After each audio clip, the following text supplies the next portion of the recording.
Shalom. Vous savez, au moment où le diable est en train de distraire les gens, William Branham dit il faut parler des choses profondes. J'étais en train de parler des choses de Matthieu 25 avec un frère.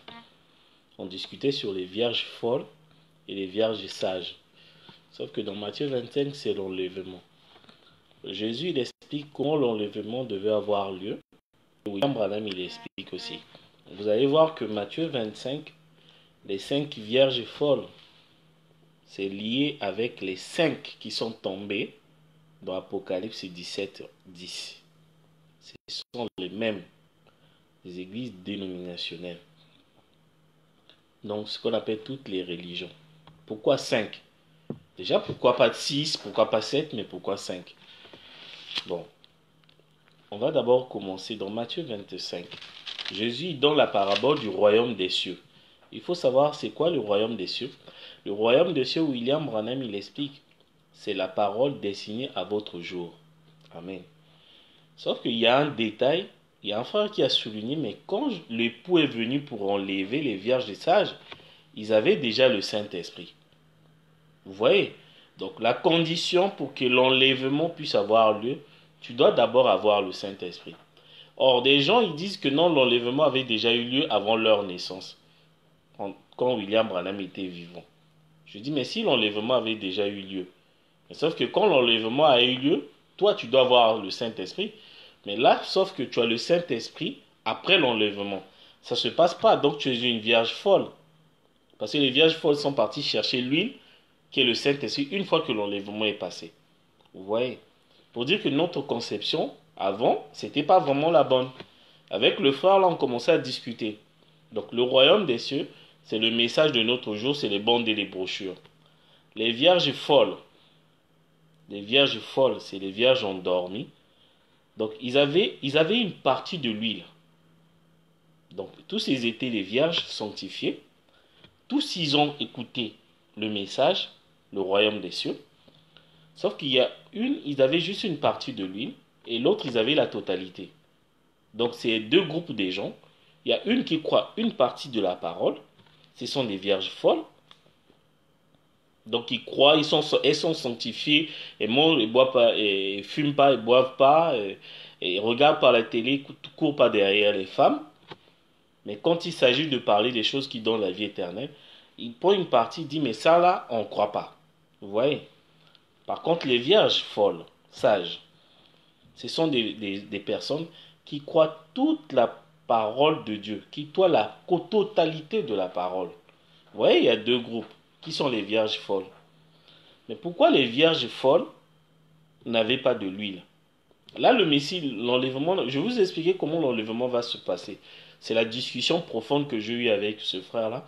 Mais je veux parler, sans pourtant, les gens, les lecteurs de la Bible, ils vont comprendre que ce que je dis, vraiment, ça vient de la Bible. Donc, quand l'époux est venu, la Vierge sage avait déjà le Saint-Esprit. Or, le Saint-Esprit, c'est l'huile. Or, lui, c'est la vie éternelle. Mais comment ils ont eu la vie éternelle? Comment ils ont eu l'huile avant la venue de l'époux? D'abord, il faut poser des questions. Comment ils ont eu l'huile? Alors, c'est l'époux qui donne l'huile. Pour dire que non, ils étaient déjà en contact avec l'époux par des bandes et des brochures qui représentent le royaume des cieux. Parce que c'est la parole de Dieu qui donne la vie éternelle. Et la vie éternelle, c'est ça le Saint-Esprit. Vous voyez comment ça se passe l'enlèvement? Donc, il y a un début et une fin quand l'époux va venir prendre quelqu'un. Donc, il y a un début où la parole, donc, on prépare, William Branham, il prépare la parole. La parole vient avec les 7 tonnerres, qui est l'ouverture de toute la parole. Depuis 1977, on écoute nous tous la parole, on a le Saint-Esprit. Donc, au fur et à mesure, tu as le Saint-Esprit, tu es enlevé. Après, jusqu'à la dernière personne, c'est là où l'époux vient pour prendre toutes les personnes qui ont cru le message, qui ont eu le Saint-Esprit tout au long, pendant l'âge de l'épouse. Voilà comment l'enlèvement, ça se passe. Donc, pour qu'il y ait l'enlèvement, tu dois d'abord avoir le Saint-Esprit, la condition sine qua non. Or, le Saint-Esprit, c'est ce qu'on appelle la vie éternelle. Jésus-Christ dit, la vie éternelle, c'est ceux qui connaissent Dieu. Tu connais Dieu, c'est à travers les bandes et les brochures qui est le royaume des cieux. Vous voyez? Donc, entre les vierges folles et les vierges sales, donc on a tous écouté le royaume des cieux qui est le message de notre jour. Les bandes et les brochures. Mais pourquoi eux, ils ont eu juste une partie, mais pas l'autre? Et les vierges sages, ils ont la totalité de l'esprit. Pourquoi? Parce que les vierges folles, ce sont des dénominations, ceux qui sont dans les églises, ceux qui ont écouté le message dans les églises. Or, dans Apocalypse 3:20, le Saint-Esprit qui est l'huile ne tombe pas dans les églises. Donc, raison pour laquelle ils ne pouvaient pas avoir la totalité de l'huile. Donc, ils ont tous consommé, alors que ceux qui ont eu l'huile, les vierges folles, c'est ceux qui ont écouté le message sage, ce sont ceux qui écoutaient le message à l'extérieur des églises. Vous voyez la différence entre les vierges folles et les vierges sages? Ils avaient tous des lampes, ils étaient tous sanctifiés. Mais pourquoi cette différence-là? Pourquoi il y a une différence? Il y a deux différences.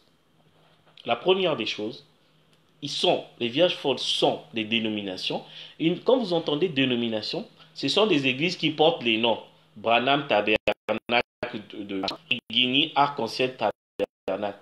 Voilà, dénomination, ça vient, il y a le nom dedans. Donc ce sont des assemblées. Voilà, c'est ce qu'on appelle les dénominations. Le message comme nous. Sauf qu'il y a une promesse. Le Saint-Esprit ne tombe pas dans un groupe. Parce que Dieu, au temps de la fin, ne traite pas avec un groupe, il traite avec l'individu. Donc les bandes doivent s'écouter à la maison et Dieu donne le Saint-Esprit à l'individu et non à un groupe. Vous voyez, les dénominations, c'est ça. Or, le Saint-Esprit ne tombe pas dans les églises. Apocalypse 3:20. Donc eux, ils ne pouvaient pas avoir le Saint-Esprit, malgré qu'il y avait le royaume des cieux qui est la parole du jour. Sauf que les vierges sages, et raison pour laquelle ils croient juste une partie de la parole, ils sont sanctifiés. Les églises là, ils fument pas, ils boivent pas, ils regardent pas la télé, ils courent pas avec les femmes, ils croient pas à la polygamie, toute la sanctification, pire que Wesley. Mais ce qui leur manque, sauf qu'ils croient juste une partie de la parole, mais pas l'autre, pas la totalité. Or, les vierges sages, ce sont des gens qui sont à l'extérieur des églises. Eux, ils croient toute la parole. Voilà pourquoi ils ont l'ombre. Ils ont de l'huile dans leur ombre. Tu ne peux pas avoir le Saint-Esprit si tu ne crois pas toute la totalité de la parole. Et le signe que tu as le Saint-Esprit, c'est quand tu crois aussi toute la totalité de la parole. Donc tu crois la parole, tu as le Saint-Esprit, mais le signe qui montre que tu as le Saint-Esprit, tu dois croire toute la totalité de la parole. Donc on a d'abord le Saint-Esprit. Pour vous dire que l'enlèvement, il y a un début. Tu as le Saint-Esprit. Or, le Saint-Esprit vient de la parole écoutée. Voilà. Donc, le Saint-Esprit, c'est la révélation de la parole.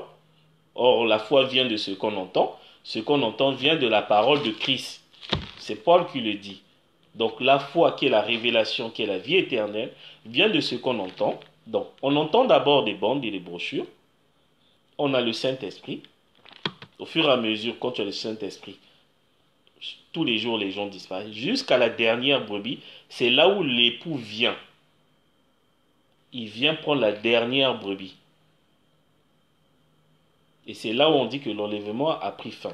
Je prends l'exemple des enfants d'Israël. Quand ils traversaient la mer Rouge, il y avait des gens qui étaient là. L'arche était devant. Non, pas l'arche. Il y avait des gens qui étaient devant. Et il y a des gens qui étaient derrière quand ils traversaient. Ceux qui avaient traversé devant, malgré qu'ils ont traversé, mais la traversée n'était pas finie tant que ceux de derrière n'avaient pas fini la traversée. Même s'il y avait déjà des gens devant qui ont traversé. Vous voyez, c'est comme ça l'enlèvement. Il y a un début et une fin. Donc le début, tu crois la parole, et la fin, c'est quand Dieu va prendre la dernière brebis. Il y a un début, une fin, ça ne se fait pas en un jour, ni tout le monde en même temps. C'est faux. C'est comme la traversée, tout le monde n'a pas traversé en même temps. Il y avait des gens quand ils avaient déjà traversé, d'autres ils étaient encore en pleine mer, ils n'avaient pas encore traversé. Vous voyez, tout le monde n'a pas traversé en même temps. Et quand on a tout le monde, la dernière personne a traversé, c'est là où Dieu a fermé les portes et personne ne pouvait plus traverser. Vous voyez, c'est exactement Matthieu 25. Vous voyez. Donc pour vous dire que non, depuis 1977, la parole est venue. William Branham, il préparait la venue de la parole, donc lui-même. Donc lui-même, le Saint-Esprit, qui devait venir à partir de 1977. Donc tous les jours, les gens sont enlevés, jusqu'à la dernière brebis noire. C'est là où on clôture l'enlèvement et personne ne pourra plus rentrer. Vous voyez? Voilà la parabole des vierges folles. C'est ça. C'est ceux qui ne vont pas partir à l'enlèvement. Donc, ils n'ont pas cru toute la totalité de la parole. Maintenant, pourquoi 5? Ça c'est une question qui m'avait vraiment intrigué. Moi, je disais c'était les 5 sens. Après, je dis non, les 5 sens. Mais quand j'ai touché Apocalypse 17, je dis, mais dans Apocalypse 17, 10, on dit 5 sont tombés. William Branham dit ce sont les rois depuis Babylone jusqu'au concile de Nicée. Donc ce sont les 5 religions que l'épouse sera dans les 5 religions. Vous voyez? Dans les religions bouddhistes, il y aura l'épouse qui va sortir de là. Dans l'islam, les arabes, il y aura de l'épouse. Dans le christianisme, il y aura de l'épouse. Dans le judaïsme, il y aura aussi l'épouse. Chez les juifs aussi, il y aura l'épouse. Donc, ça va venir dans... Bon, il y a un frère qui m'a dit, ce sont les 5 continents. Dans chaque continent, il y a l'épouse qui va sortir. Voilà pourquoi il y en a 5. Je dis, ok, vous voyez, c'est ce genre de discussion.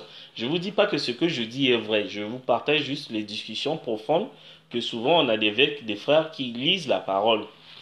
Et là, il dit, mais 5 parce qu'il y a 5 continents et que l'épouse va sortir dans les 5.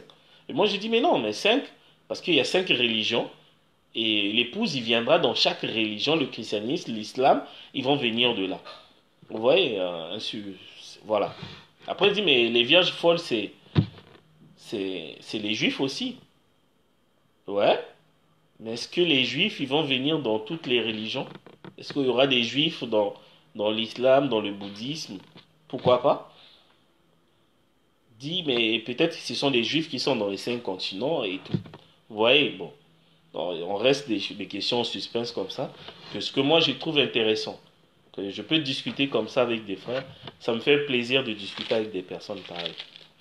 Donc, pour dire que l'enlèvement, les 5 vierges folles, ce sont des gens qui croient une partie de la parole, mais pas toute la totalité. Mais pourquoi? Parce qu'ils sont dans les églises. Dans les églises, il y a des dogmes, ils ont mis point à la parole. Il dit, nous on croit ça, on n'avance plus. Nous on croit ça, on ne croit pas ça. Notre église croit ça, voilà les vierges folles. Donc ils ont mis point à la parole. Parce que leur pasteur avait dit que moi je ne crois pas ça. Comme le pasteur ne croit pas ça, donc toute l'église ne croit pas. Donc ils ont juste une partie de la vérité, mais pas l'autre. Or, sauf que ceux qui sont à l'extérieur des églises, il n'y a personne qui les commande. Hein. Donc ils sont libres de croire ce qu'ils trouvent juste. Ils croient toute la parole. Il n'y a pas quelqu'un derrière pour lui dire que ne fais pas ça, ne fais pas ceci, reste debout, ne viens pas lundi, viens mardi. Non, ça n'existe pas pour les vierges sages parce qu'ils sont à l'extérieur des églises. Donc vous voyez. Et pour dire que maintenant, dans les vierges folles, il y a 2 catégories. Donc, dans les vierges folles, il y a des vierges folles, ce sont des gens qui ont raté l'enlèvement. Et ceux qui ont raté l'enlèvement, ce sont des juifs, c'est eux qui seront sauvés. Et ce sont aussi les nations qui ont raté l'enlèvement, qui sont dans les églises. Et par contre, ils ne seront pas sauvés. C'est vrai pourquoi vous entendez à un moment William Branham dit les vierges ne sont pas sauvées. À un moment, il dit qu'ils sont sauvés. Quand il dit qu'ils sont sauvés, c'est le type de Lot. Que le type des 144 000 passe par la tribulation. Mais quand il dit qu'ils ne sont pas sauvés, c'est le type de la femme de Lot. Elle est sortie une partie, mais elle n'a pas fait tout le trajet. Donc voilà, elle est restée là. Moi, je crois ça, je ne bouge plus. Ok, tu deviens une statue de sel. Voilà les vierges folles côté nation. Vierges folles côté juif. Malgré ça, mais ils sont sauvés. Mais sauf que l'épouse, vierge sage, c'était Abraham. La liberté de religion. Donc je dis, donc on va parler un peu des âges de l'Église, que l'âge de Laodicée, c'est l'âge le plus court, ne peut pas dépasser l'âge d'Éphèse qui est de 117 ans. Aujourd'hui, Laodicée a 114 ans. Laodicée ne doit pas dépasser 117 ans. Vous voyez, nous sommes au temps de la fin, que les calculs que nous avons faits, c'est juste, c'est vraiment juste. Et je croirais là-dedans, de la même manière que j'ai la foi sur ces calculs, c'est de la même manière que j'ai eu la foi sur la divinité de William Marion Branham. Que la gloire, l'honneur reviennent à Elohim William Marion Branham. Amen.